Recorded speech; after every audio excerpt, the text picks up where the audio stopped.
Soyez les bienvenus, on se retrouve aujourd'hui pour une vidéo consacrée au film américain de 2021, The Retaliators, réalisé par Samuel Gonzalez Jr. et Bridget Smith, sorti en salle le 15 septembre 2022.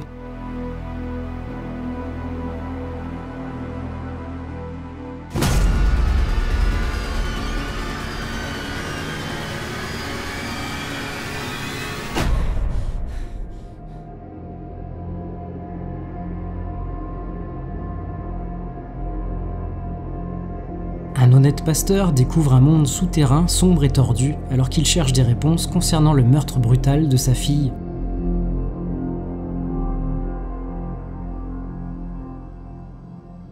Comme annoncé dans l'introduction, le film dont il est question aujourd'hui a débarqué en salle le 15 septembre. Les plus attentifs auront remarqué que le 15 septembre tombait non pas un mercredi mais un jeudi, un jour de sortie plutôt inhabituel au pays du croissant, du béret et du vin rouge. D'autant plus inhabituel que le film n'est resté à l'affiche que 2 petits jours.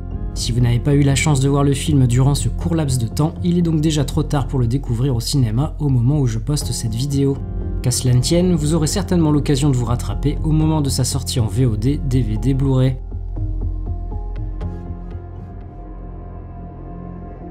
Écrite par Darren et Jeff Allen Geer, plus simplement appelés les frères Geer, l'histoire de The Retaliators trouve sa source dans le drame vécu par leur sœur cadette Jodie. Adolescente, elle survit en effet à une très violente agression, une nuit alors qu'elle rentre seule chez elle. 12 ans plus tard, grâce aux progrès accomplis en matière d'exploitation d'ADN, son agresseur est finalement arrêté. Reconnu coupable, ce violeur en série est condamné à une peine de 22 ans de prison. Si le film ne raconte pas à proprement parler le drame vécu par Jodie, ce dernier a néanmoins servi de point de départ du projet. C'est en effet lors du procès que les frères Geer ont l'idée d'une espèce de service clandestin permettant aux familles de victimes d'actes criminels d'obtenir vengeance. Avec l'approbation de leur sœur, qui souhaite pouvoir faire entendre son histoire et devenir une source d'inspiration auprès des personnes souffrant de troubles du stress post-traumatique, Darren et Jeff développent le script en long métrage.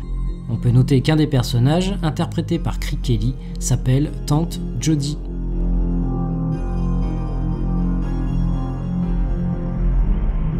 Finalisé, le script est envoyé à Michael Lombardi, que les deux frères imaginent endosser le rôle principal. Ami de Darren, Lombardi est également acteur dans Rescue Me, série que Johnny Geer repassait en boucle durant sa période de convalescence. Emballé par le projet, Lombardi se charge de convaincre Allen Kovac de coproduire le film via sa société Better Noise Films. 2 réalisateurs sont ensuite engagés, Bridget Smith, dont Kovac avait en partie financé son premier film Snow Babies, dans lequel jouait déjà Michael Lombardi, et Samuel Gonzalez Jr., connu principalement pour ses clips vidéo, ses publicités et ses courts-métrages. Acteur principal, coproducteur et même réalisateur additionnel, on peut vraiment dire que Michael Lombardi a joué un rôle déterminant dans la viabilité et la concrétisation d'un projet se présentant comme un mélange d'action, d'humour noir, de thriller et d'horreur. Toute la petite équipe baignant de près ou de loin dans la musique, un soin tout particulier a été apporté à la bande-son, sur laquelle on retrouve bon nombre d'artistes issus de la scène rock et des compositions du duo Cal Dixon et Michael Steen, connus notamment pour leur travail sur une petite série du nom de Stranger Things. Pour aller encore plus loin dans l'importance de la musique dans le film, certains des artistes participant à la bande originale font même des apparitions dans des rôles secondaires. Come on! She fought harder than you do!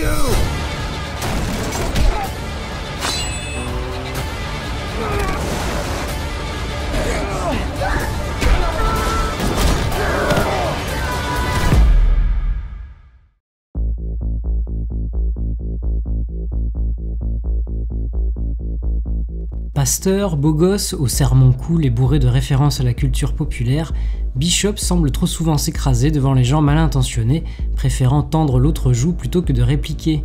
Il en a bien conscience et sa fille aînée ne manque pas non plus de le lui rappeler. Quand cette dernière est tuée, la nuit du réveillon de Noël alors qu'elle circule seule en voiture, les choses ne tardent pas à se compliquer pour le pasteur et sa morale. Car s'il est plus ou moins facile de souhaiter quand même un joyeux Noël à celui qui vient de subtiliser le sapin que vous veniez tout juste de choisir, la tâche s'avère beaucoup plus ardue quand il s'agit de pardonner à la personne ayant intentionnellement donné la mort à votre fille. Et si en plus vous voyez offrir la possibilité d'un petit entretien en tête-à-tête, sans caméra et sans témoin avec le meurtrier en question, la bonne chose à faire paraît de moins en moins évidente, le ressentiment prenant le pas sur tout le reste. Si l'intention est bien entendu d'amener le spectateur à s'identifier au personnage principal et au dilemme auquel il fait face, Le choix qui sera fait par l'homme de foi ne laisse que peu de doutes, même si cela sera fait de manière surprenante alors que se pointe le dernier tiers du film. Naviguant jusque-là entre drame, thriller crasseux et film d'action, le long métrage s'oriente finalement vers l'horreur, teinté d'un humour noir dénotant quelque peu avec l'ambiance précédente, mais qui annonce un spectacle encore plus décomplexé, renvoyant alors à la violente et énigmatique scène d'introduction. Revendiquant de multiples inspirations, allant du cinéma de John Carpenter à Wes Craven, à celui de Michael Mann et William Friedkin, c'est avant tout à Sam Raimi et son incontournable Evil Dead que le film rend un hommage plus qu'appuyé. Film de vengeance, plus que véritable réflexion sur la justice, la moralité ou la foi, The Retaliators ne brille pas par la subtilité du jeu d'acteur et de certains effets de mise en scène, comme il ne bouscule clairement pas les codes d'un genre souvent douteux dans le message qu'il délivre. Heureusement, le film compense par une générosité de tous les instants, dans l'action et le gore, le tout sur un rythme très soutenu.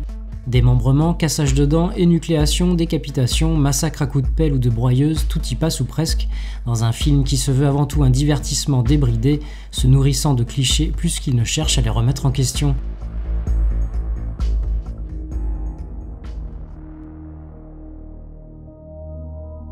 Si vous avez apprécié ce voyage en enfer, alors n'hésitez pas à liker, commenter, partager, vous abonner à la chaîne si ce n'est pas déjà fait. Je vous retrouve prochainement pour une nouvelle vidéo. Salut!